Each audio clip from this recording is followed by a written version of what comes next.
समझने के लिए प्रोग्राम शुरू किया गया। इसलिए अब मैं यौम जमहूरिया यौम आज़ादी के उन्वान पर एक बच्ची का नाम पेश करता हूँ।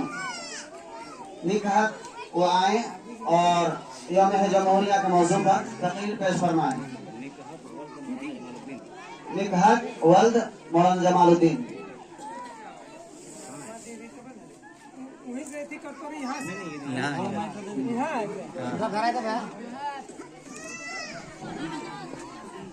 आ जाओ इधर।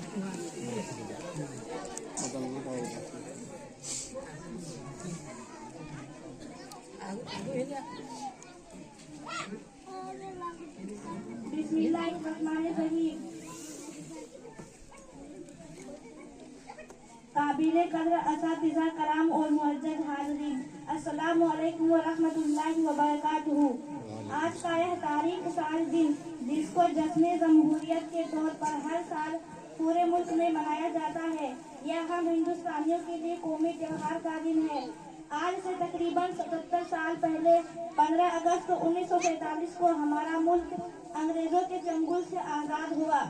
अंग्रेज यह मुल्क छोड़कर चले गए, लेकिन चूंकि अभी हिंदुस्तान का कोई संविधान मुरतब नहीं हुआ था, इसलिए आज़ादी के बाद भी कुछ दिनों तक अंग्रेजों के संविधान के मुताबिक ही मुल्क का निज़ाम चलता रहा।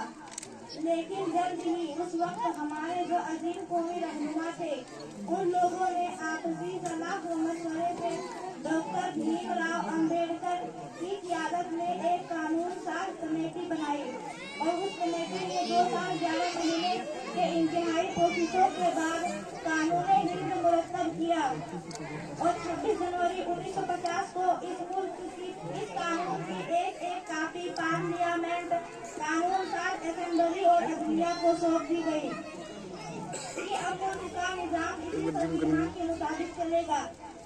हमारा यह मुल्क मुख्तलिफ मज़ाहिब और मुख्तलिफ कौमों का गहवारा है। यहाँ हर किस्म के लोग बसते हैं और हर मजहब को मानने वालों के लिए मुकम्मल आज़ादी है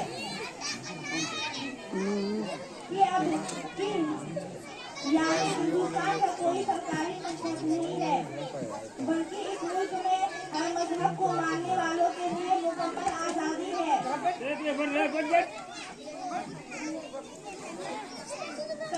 संविधान हिंद की पहली दफा यह बनाई गई थी। संविधान हिंद की पहली दफा दर हकीकत यही हमारे मुल्क की पहचान है और इसी पर अमल करने में मुल्क तरक्की करेगा और मुल्क के अंदर अमन और सुकून का माहौल बना रहेगा।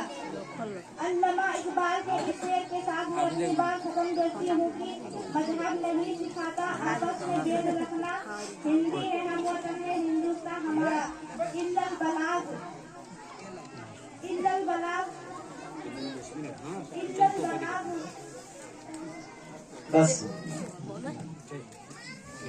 माशाअल्लाह, ये बच्ची बहुत ही अच्छे अंदाज में तकरीर पेश फरमा रही थी। अल्लाह ताला मज़ीद तरक्कियात से नवाजे। अब उसके बाद मैं निकहत को शाइस्ता को दावत देता हूँ, वो आए और अपनी तकरीर पेश करें।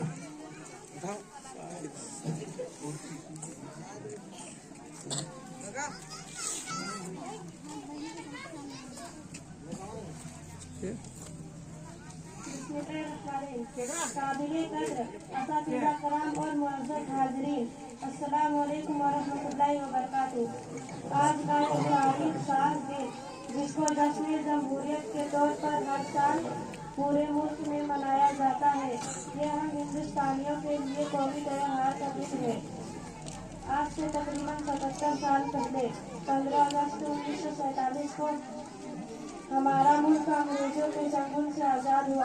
अंग्रेज यह मुल्क छोड़कर चले गए, लेकिन चूंकि अभी हिंदुस्तान का कोई संविधान मुरतब नहीं हुआ था, इसलिए आज़ादी के बाद भी कुछ दिनों तक अंग्रेजों के संविधान के मुताबिक ही मुल्क का निजाम चलता रहा। लेकिन जल्द ही इस वक्त में हमारे जो अजीम कौमी रहनुमा थे, उन लोगों ने आपकी सलाह व मशवरे से डॉक्टर भीमराव अम्बेडकर की क़यादत में एक कानून साज कमेटी बनाई और उस कमेटी ने 2 साल 11 महीने की इंतहाई कोशिशों के बाद कानून मुरतब किया और 26 जनवरी 1950 को इस कानून की एक कॉपी पार्लियामेंट कानून साज और असेंबली को सौंप दी गई कि अब मुल्क का निजाम उसी संविधान के मुताबिक चलेगा। हमारा ये मुल्क मुख्तलिफ मज़ाहिब और मुख्तलिफ कौमों का गहवारा है। यहाँ हर किस्म के लोग बसते हैं और हर मजहब को मानने वाले यहाँ मौजूद हैं। इसलिए संविधान हिंद में तमाम मज़ाहिब और तमाम कौमों की रियायत रखी गई, बल्कि इस मुल्क में हम यहाँ का हर बाशिंदा अपने मजहब पर आज़ादी से अमल करते हुए जिंदगी गुजार सकता है और इसी पर संविधान हिंद की पहली दफा यह दर हकीकत यही हमारे मुल्क की पहचान है और इसी पर अमल करने में मुल्क तरक्की करेगा और मुल्क के अंदर अमन व सुकून का माहौल बना रहेगा। अब नमा इकबाल के शेर के साथ मैं अपनी बात को खत्म करती हूँ कि मजहब नहीं सिखाता आपस में बैर रखना, हिंदी है हम वतन है हिंदुस्तान हमारा, वफा अलैना इल्लल बलाग। अस्सलामु अलैकुम वरहमतुल्लाहि वबरकातुहू। माशाल्लाह बच्ची बहुत